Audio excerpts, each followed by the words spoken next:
Dorset police constable who killed nurse, charged and sentenced. North Wales police constable sacked for punching a wedding venue staff in the face. Hertfordshire is among the top 4 police forces in the country for police staff arrests. Brothers suing the Metropolitan Police for discrimination. And police chiefs and crime commissioners are digging a hole that they're going to find it very hard to get out of. And a man and his 10-year-old child involved in a crash with a police Scotland vehicle who blasted through red lights and ended up on its roof. This and more coming up. Thank you to all of those who have sent me links to stories. As for the rest of you, please remember to subscribe and hit that bell so you don't miss any future uploads. And if you do appreciate the work I do, please consider joining the channel Patreon for as little as just £3 a month, which will enable me to continue providing this content.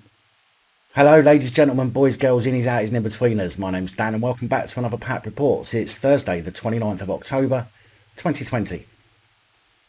Dorset police constable Timothy Bremer, who was arrested on suspicion of murdering nurse Claire Parry by strangulation on the 9th of May in the car park of the Horns Inn pub in West Parley, has been cleared of murder. However, he was found guilty of manslaughter, a charge which the Crown Prosecution Service initially refused to accept.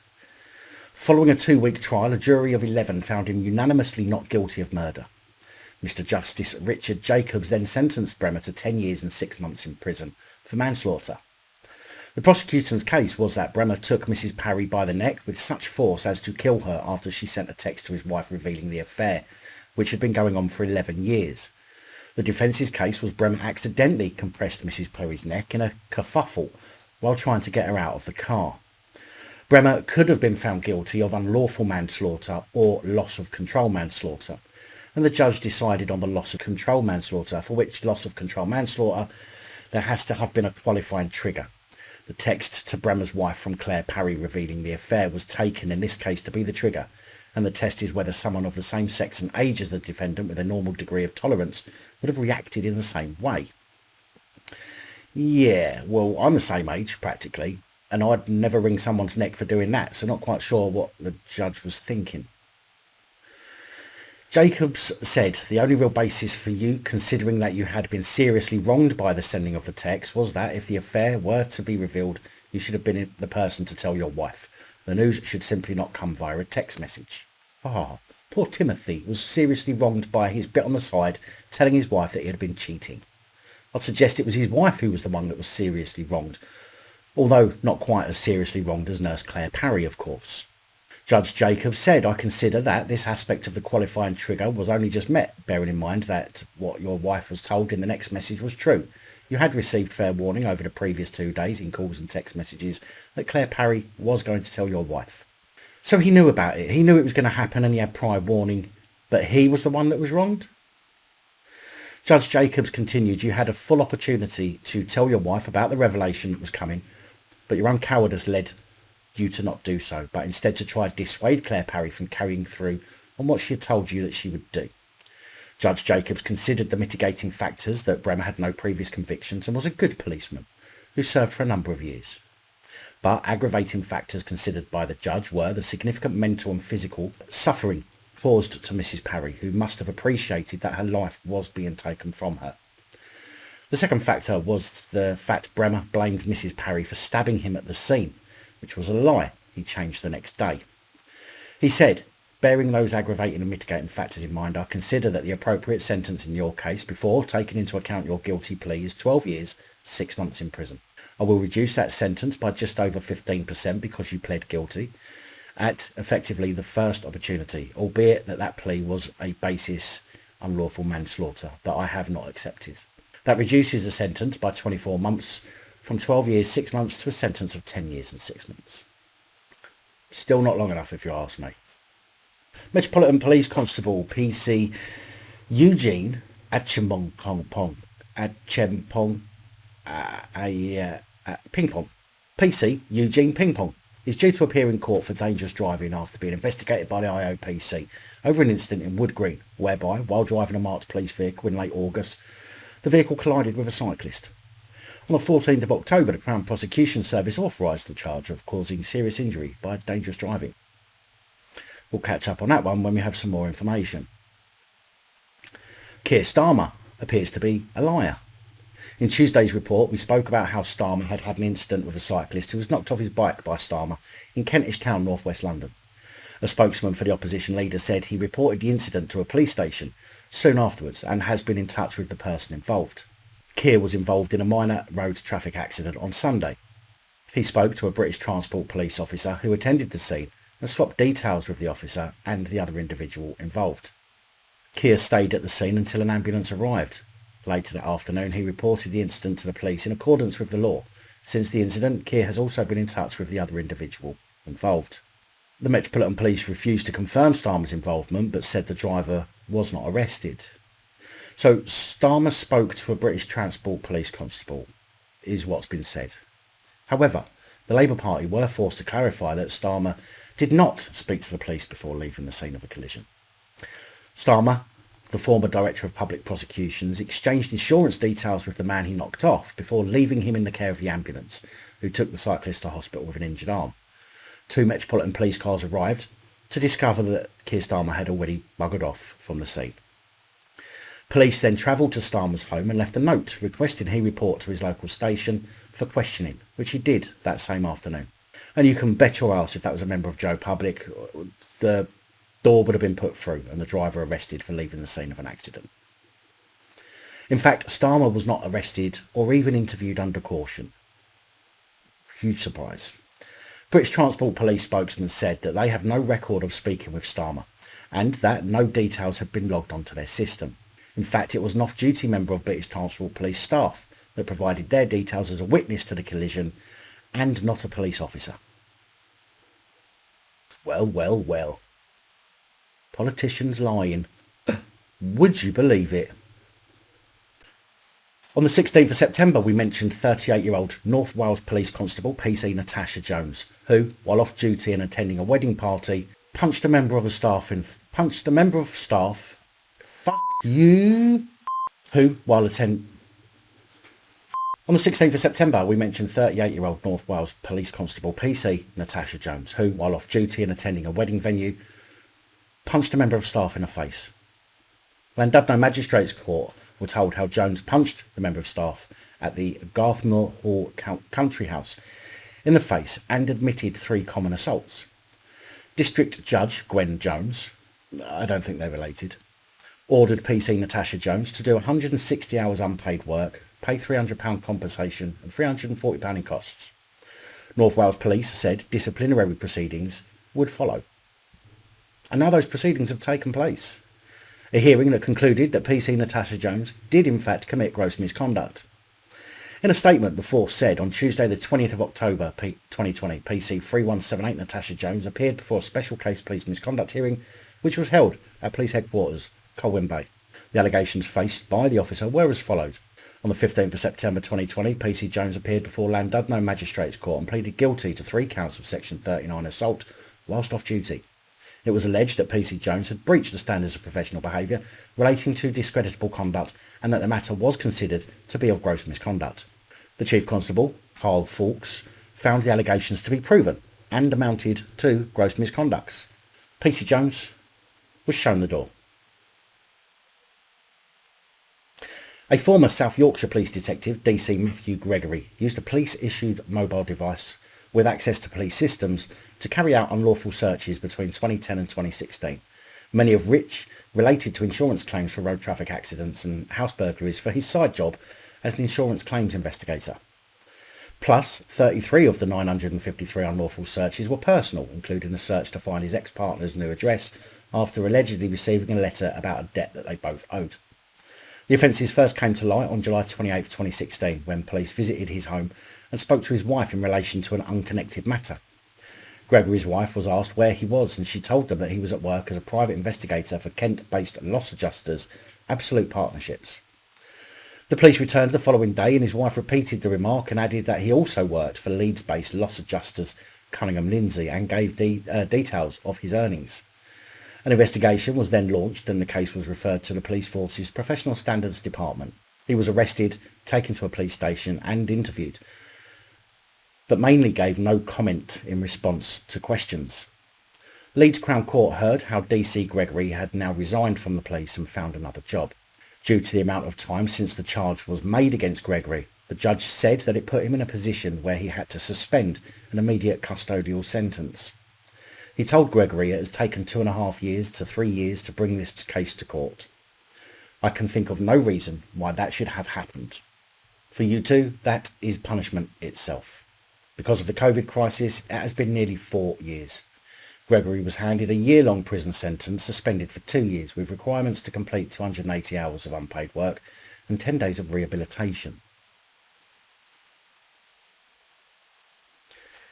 After PC Daniel Jacksons from Suffolk Police pleaded guilty to misconduct in public office for preparing fake drug wraps and failing to investigate suspects in respect of controlled substances and a large amount of cash, he was bailed while pre-sentence reports took place. However, while he's been waiting, a misconduct hearing has commenced and completed. 28-year-old Jackson failed to deal with an incident in accordance with police force policy and procedures when he disposed of a small quantity of suspected drugs and failed to record the matter. He also pleaded guilty in September to attempting to pervert the course of justice in that he prepared fake drug wraps with granulated sugar to evidence as wraps seized at the scene. Jackson resigned from the police force in July this year and is due to face sentencing on November the 23rd and was found to have committed gross misconduct at the hearing held at Suffolk Police Headquarters. Although Jackson didn't attend the hearing, Chief Constable Steve Jupp said had he still been serving, he would have been dismissed. He was also placed on the College of Police barred list. Lincolnshire Police Constable PC Fraser Green, or rather former Lincolnshire Police Constable PC Fraser Green, found himself subject to a misconduct hearing himself last week, where it was found that Green had breached the standards of professional behaviour in respect of allegations relating to honesty and integrity, orders and discreditable conduct, confidentiality, duties and responsibilities. A full house. The allegations related to conducting checks on police systems for a non-policing purpose, and the second claimed that he had attended the address of his partner despite being directed not to do so by his supervisor, and when challenged, lied that he had visited her.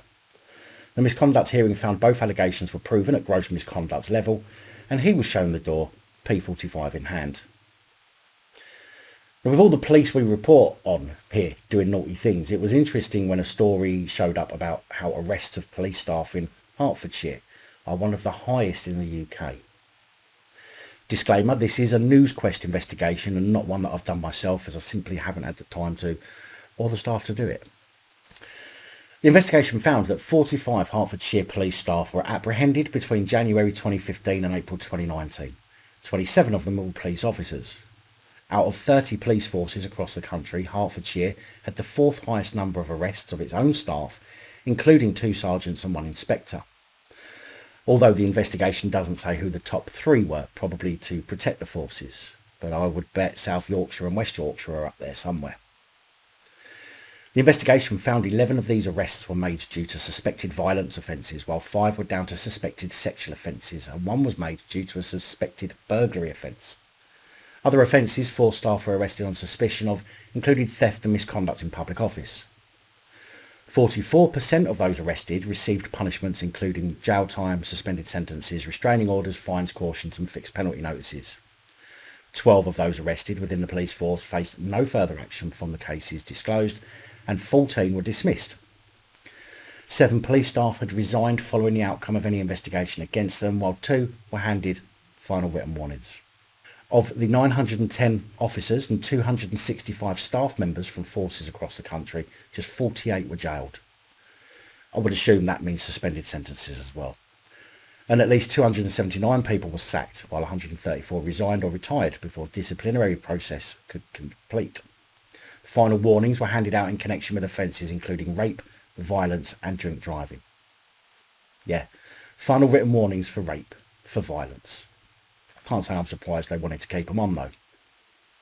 Phil Matthews, conduct lead for the Police Federation, said the figures reflected efforts by the police to weed out a minority of criminals in their ranks.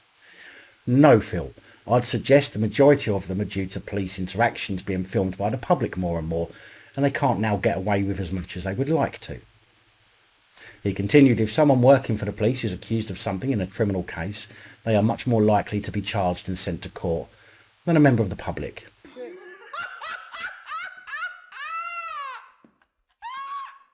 That's because, in my experience, we want to weed wrongdoing out and prove that we're not trying to look after our own. Well, then your experience is horse. When there's nothing quite like a good scapegoat to make it look like you're holding your own to account, does it?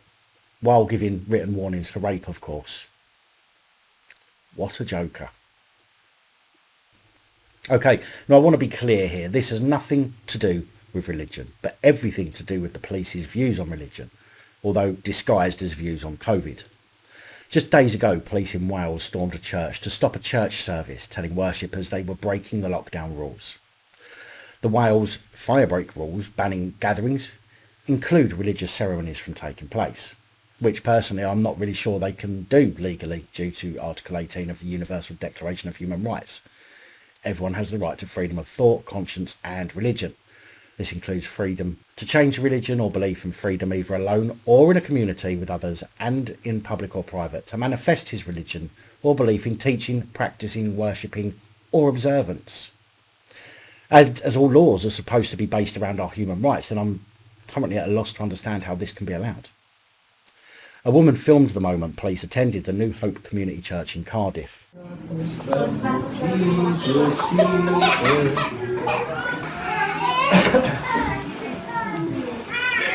So we're at church right now, and the police just showed up. And so they've knocked on all the windows and all the doors. They've shined flashlights. So please pray for us right now.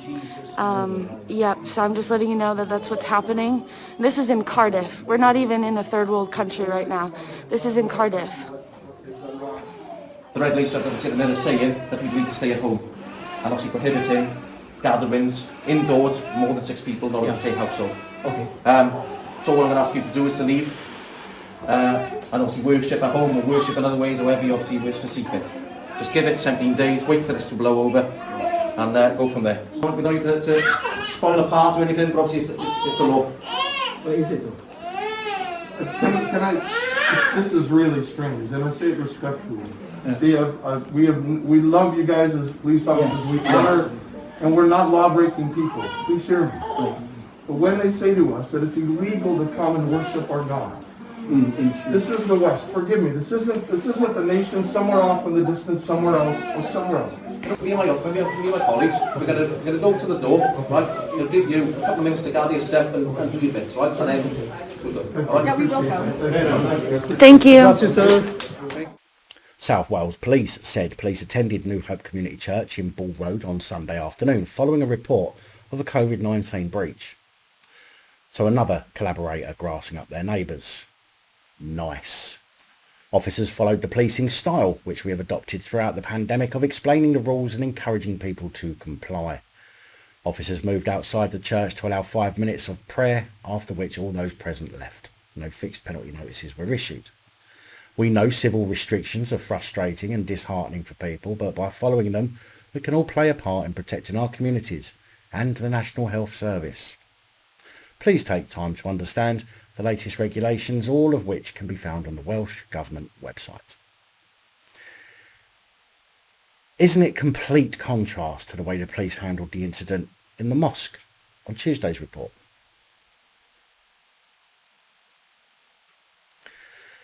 Two men from London are suing the Metropolitan Police after being stopped and searched by police after allegedly fist bumping. And they say they were targeted due to their skin colour. John Joseph, 30, and his brother Liam, 29, say they were left humiliated and distressed when they were stopped and searched. The brothers say that between them they have been stopped and searched by police more than 25 times, starting when they were children. They said black people were being treated as suspects by police until proven otherwise, damaging relations with communities which they were still hopeful could be repaired.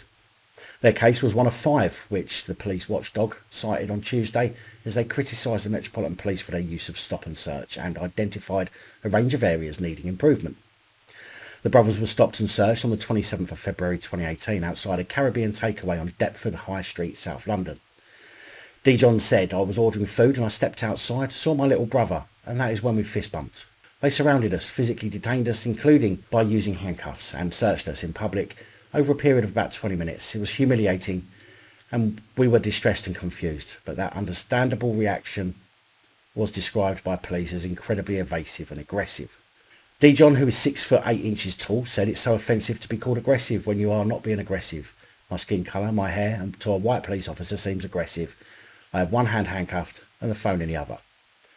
Now, I've seen people of all sizes, colours and hair types being detained by police. Some get handcuffed for the protection of the police doing the searches, including white folk. Now, this can and is done in cases where the police feel like they can't handle the person if they become aggressive or try to make off. But is also done when police want to teach someone a lesson.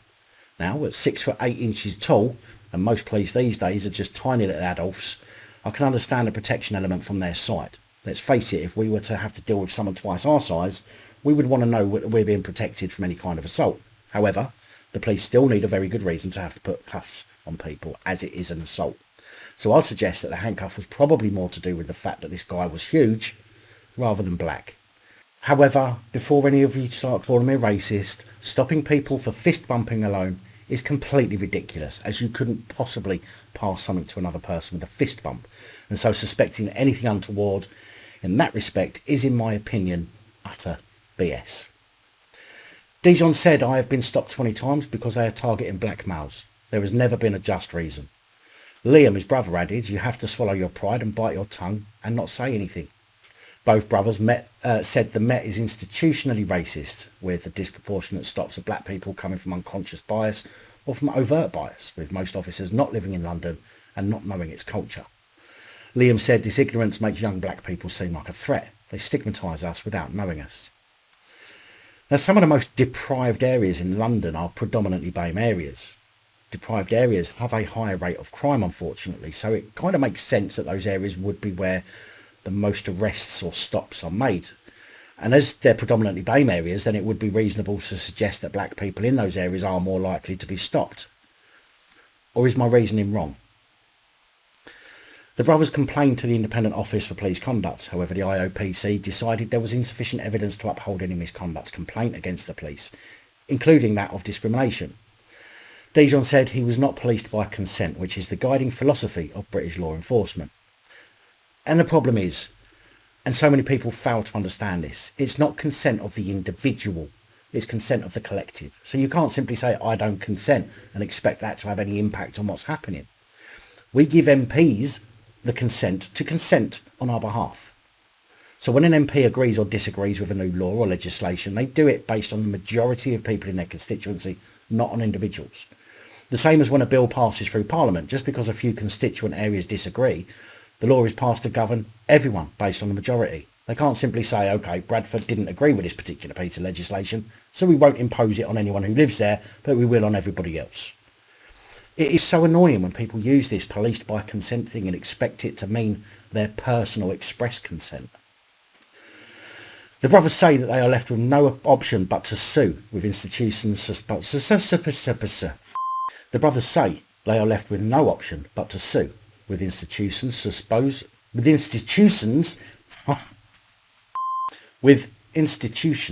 supposed to uphold justice failing. Liam said, we approached the Equality and Human Rights Commission for help in bringing a case. They refused. We asked the Commissioner of Police of the Metropolis to admit Liam said, we approached the Equality and Human Rights Commission for help in bringing a case. They refused. We asked the Commissioner of the Police of the Metropolis to admit discrimination under the Equality Act, and they too refused. So today, Thursday 29th of October, have started civil proceedings at court against the Metropolitan Police for discrimination, assault and false imprisonment. A spokesperson for the IOPC said, in isolation, this case did not identify misconduct or evidence of racial profiling.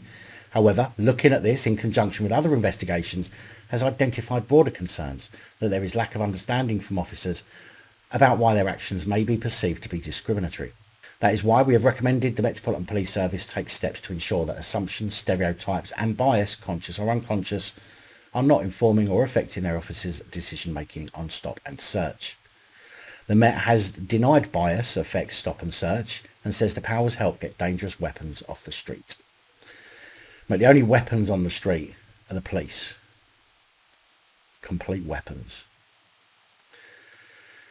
The public inquiry into the Manchester Arena bombing has heard from a Manchester Arena security guard who said he had a bad feeling about suicide bomber Salman Abedi did not approach the terrorist because he feared being called a racist. 18-year-old Kyle Lawler said he was scared to be wrong about his hunch. The Shosek guard who said he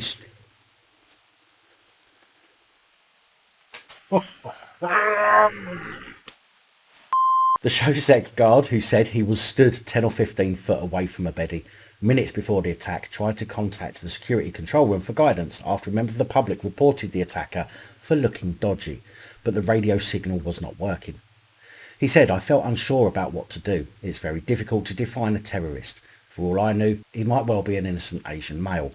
I did not want people to think I am stereotyping him because of his race. I was scared of being wrong and being branded a racist if I got it wrong and would have got into trouble." He continued, "It made me hesitant. I wanted to get it right and not mess it up by overreacting or judging someone by their race.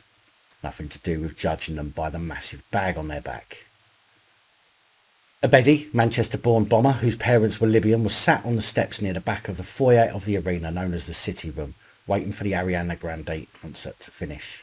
Around 8 minutes before he detonated his device, Shosek steward Mohammed Ali Aga alerted Kyle Lawler to the report by a member of the public and both began watching Abedi. Okay, so Kyle didn't want to appear racist when one of his Asian colleagues alerted him to an Asian male looking and acting suspicious. Yeah, okay then. Carl said Abedi was fidgety and sweating, and he had panicked slightly and was conflicted because he thought something was wrong but couldn't put his finger on it. Mr. Lawler said he attempted to use his radio to alert the security control room, but claimed he couldn't get through due to radio traffic. He then left the area and took up his position on a walkway bridge outside the City Room and made no further attempt to raise the alarm.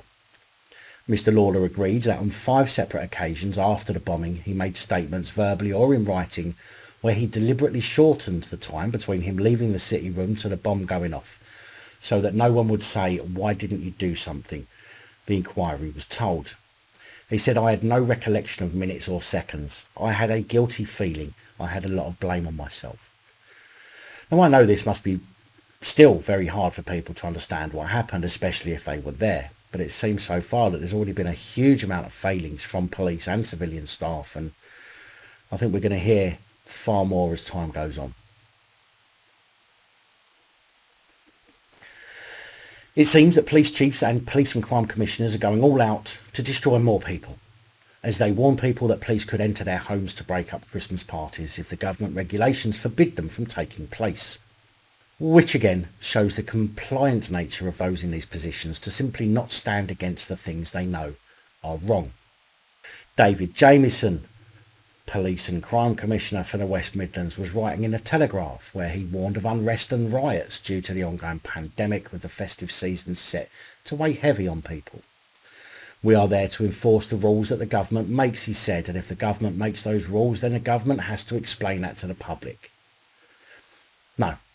You are there to uphold and enforce the law and protect our rights, and that means protecting us from everyone, including those who govern us. However, readers lashed out at Jamieson's article. "Triple time and days off in lieu for working Christmas, and they still want to break into my house for a free dinner. Who are the bad guys these days?" one asked. A second said, "How to win the goodwill of the people. At West Mids PCC threatened to break up one of the most cherished days of the year for families. Have a day off, would you? The majority of the people are doing their best. Being threatened and frightened by you isn't helping. Can we please stop living in a George Orwell novel?" another asked. "Madam, put the cracker down and step away from the turkey," said another. The Metropolitan Police, Greater Manchester Police and even my local Merseyside Police all said they would take action to stop gatherings larger than 6 on Christmas as a last resort. Well, with zero powers to enter my property and the fact I won't be answering the door to any mofo unless they phone me to tell me they're outside first, you're going to have a hard time getting any evidence. Even if the government do put it in legislation, it will be unlawful, as it won't follow or take into account human rights, mainly that of a private life. And I will sue, and I suggest anybody else who gets their dinner table raided by the double S do the same. No law is to be made that goes against human rights. Putting your door in on Christmas Day, I would suggest, certainly does that. A Merseyside Police and Crime Commissioner spokesperson said enforcement is always a last resort, but will be used where necessary. West Midlands Police Commissioner David Jamieson said cops would investigate those who broke COVID rules on Christmas Day. If we think there's large groups of people gathering where there shouldn't be, the police will have to intervene, he said. If again there's flagrant breaking of the rules, then the police would have to enforce. Merseyside Chief Constable Andy Cook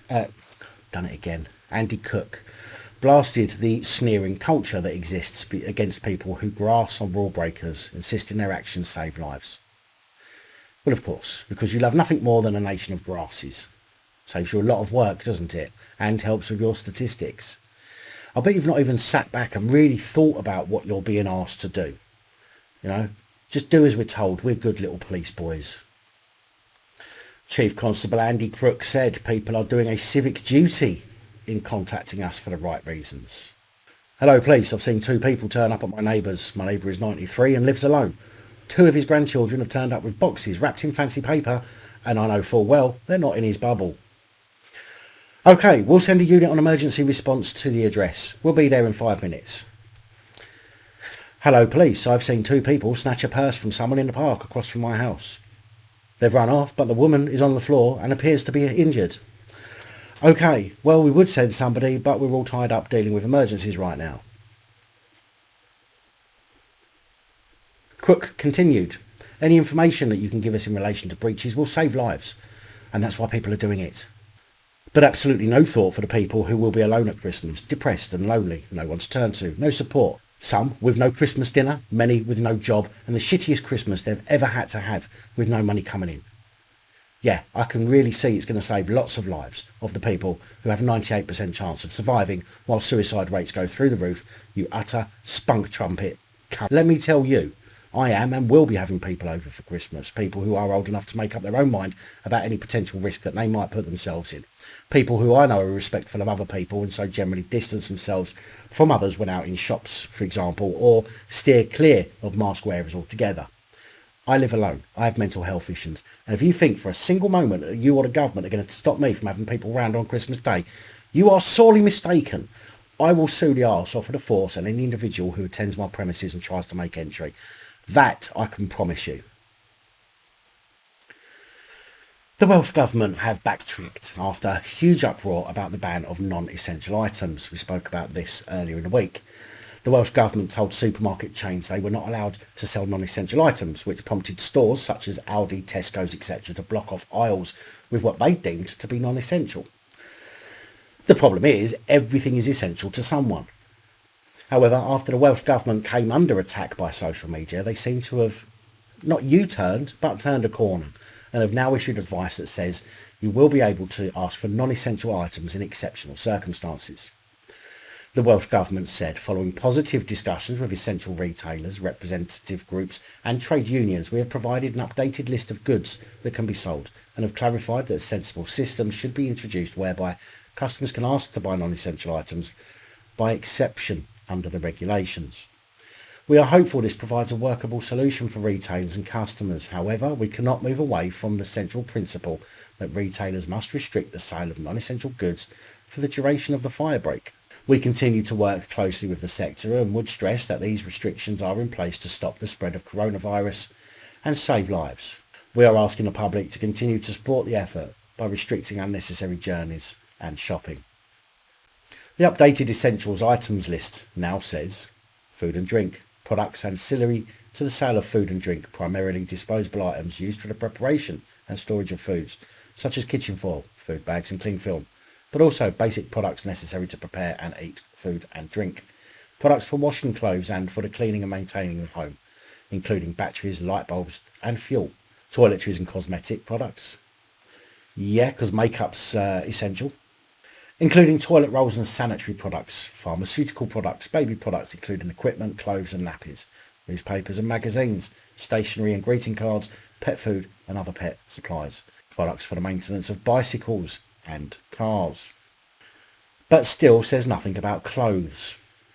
What about people whose shoes have a hole in during the winter? What about people who need to buy gloves or underwear?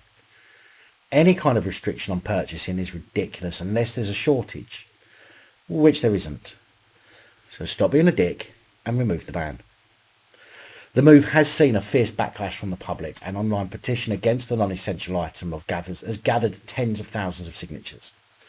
Opposition politicians have waded in on the Welsh Government over the issue, which First Minister Mark Drakeford said has been put in place to create a level playing field with small and high street stores and to stop people lingering in supermarket aisles. Because nobody lingers when food shopping, do they? Drakeford, you are a moron. A man and his 10-year-old child were involved in a crash in which a Police Scotland police vehicle flipped over onto its roof after hitting their vehicle whilst travelling at speed through a red light. And when I say speed, this kind of damage doesn't occur at 20 miles an hour. A man in the other car had to be cut free in Castlemilk, Glasgow, while his passenger appeared to be uninjured. The police vehicle was carrying 3 little piggies who had heard that Big Bad Wolf was about to try blowing down the little house made of sticks when they crashed. That's not true. I don't know what the emergency they were responding to, but that sounded funnier. However, it's not known if the police were injured, but they were also taken to hospital. A spokesperson for Police Scotland said officers are in attendance after a crash with a police car and another car which happened at 5:40. Diversions are in place. A spokesperson for Scottish Fire and Rescue confirmed that 2 fire engines had been sent to the incident and 4 ambulances were on the scene.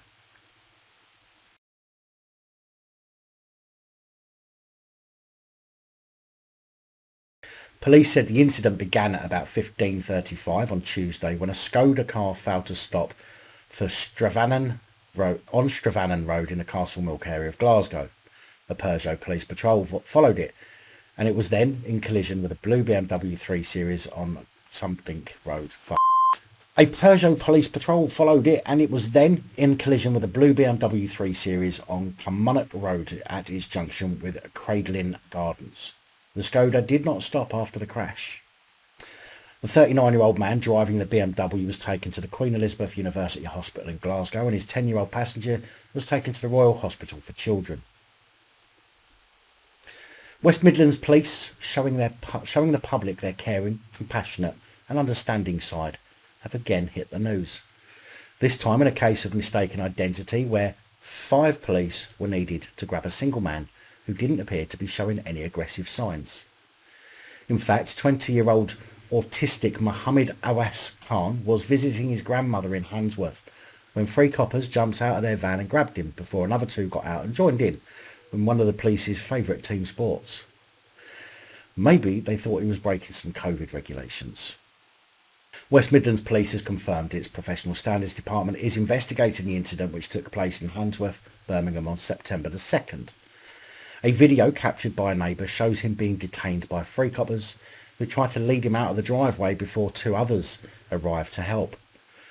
Mr. Khan resists the officers while other family members, including his grandmother and mother, protest. In the end, the police let Mr. Khan go and his family claimed the episode was a case of mistaken identity. His mother, Zinab Shahzad, said, "It was a shocking incident. My son was truly terrified. He suffers from autism and ADHD. And to be faced with something like this would be very distressing for him. As you can see in the footage, the officers approach him and just grab him. They don't try to speak to him first, they just grab him. And this just upsets him.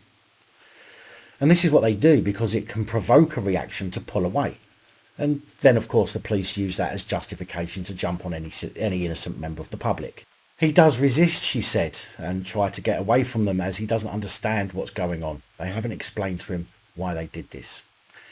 It was a few minutes until they let him go. There was no apology or explanation from the police officers. They just went on their way.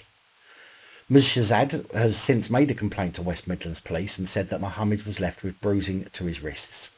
She added, "He is now very wary of going out, and this incident has just made his mental frame of mind even worse. I really do want an apology from police and answers to why this happened." A West Midlands Police spokeswoman said, "We can confirm that our Professional Standards Department are investigating this complaint. We're in contact with the family so we can obtain the footage and discuss their concerns." And we spoke about Victoria Agoglia several times on the channel as a victim of SEXUAL abuse whilst in the care of Greater Manchester Local Authority in 2003, and who died after being injected with heroin when she was just 15 years old.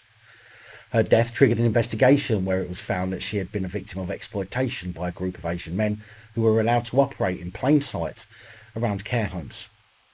The investigation, Operation Augusta, was shut down just 2 years after for resource reasons, despite having already identified 57 victims and up to 97 suspects. In other words, it just simply would have tipped the balance of their yearly statistics. In a report commissioned by Mayor Andy Burnham earlier this year, it was concluded that a gang of paedophiles had been allowed to prey on children under the noses of police and council services. Vicky had told social workers that she was being forcibly injected with drugs and raped, but no action was taken. The report also raised serious questions about the inquest into her death carried out by the then coroner Simon Nelson in 2007. In a narrative conclusion, Mr Nelson said Vicky's death could not have been reasonably foreseen by authorities. In August, her legal team asked the current coroner for access to the bundle of evidence from the 2007 inquest to allow them to make an application to the Attorney General. Mrs Kearsley granted this request, but Manchester Council challenged that ruling, arguing that it is not appropriate for Mrs Agoglia to have access to sensitive children's services records. The council pointed out that Mrs Agoglia was not biologically related to Victoria and argued that they did not have a relationship of nexus. The council suggested that she has no legal right to challenge the coroner's conclusion in the High Court. It is understood Mrs Agoglia adopted Vicky's mum, Donna, who died when she was 8. You know when someone's lying, don't you, when they try to defend accusations like really robustly like this, as almost like a refusal to respond whilst being really aggressive about it. In a dramatic court hearing, it also emerged that new evidence has come to light about Victoria's death in the last few weeks. Senior coroner Joanne Kearsley said that on the basis of this new evidence, she would now be making her own application to the Attorney General to challenge the original inquest conclusion. Now Mrs Kearsley has ruled Mrs Agoglia should be granted access to the coroner's bundle that runs to more than 775 pages. Rochdale Coroner's Court heard it contains evidence relating to Manchester Council, the company that ran Victoria's care home Greencorns Limited, Greater Manchester Police and Victoria's family. Sophie Cartwright, the barrister representing Manchester Council, had said the authority was making an application for the bundle to be subject to public interest immunity. The council's position is that Mrs Agoglia is not a proper person to be granted the material and that instead Mrs Kearsley's application to the Attorney General should take precedence. I'd be asking who is the proper person to be granted the materials, if not the person who had brought the child up. Simply stinks of people trying to cover up for departmental screw-ups, if you ask me. The court heard that in August, Mrs Kearsley ruled Mrs Agoglia could have access to the coroner's 2007 bundle under section 27.2 of the Coroner's Investigations Regulations 2013. However, the court also heard the documents had not been served because of Manchester Council's application for public interest immunity. The council argued Mrs Kearsley was not an appropriate person to make the application to the Attorney General if necessary. They also claimed that there is a real issue of locus standi, or standi, the legal right for a person to bring an action in court in relation to Mrs Agoglia. Well, had the poor girl not been allowed to be abused by the council, then there'd be nothing to worry about, would there? I mean, it's highly unlikely anyway that anyone will ever be held to account over it, because that's the way the legal system protects these kinds of people. Very, very, very big thank you to all of the channel supporters, one and all, especially the channel Patreon supporters. The support is truly appreciated and massively helps. And that's all I have for you today. Please like, please share, please comment, please subscribe if you haven't already. Let me know your thoughts, as I know many of you will. And until next time, stay safe, look after each other, film the police and other officials.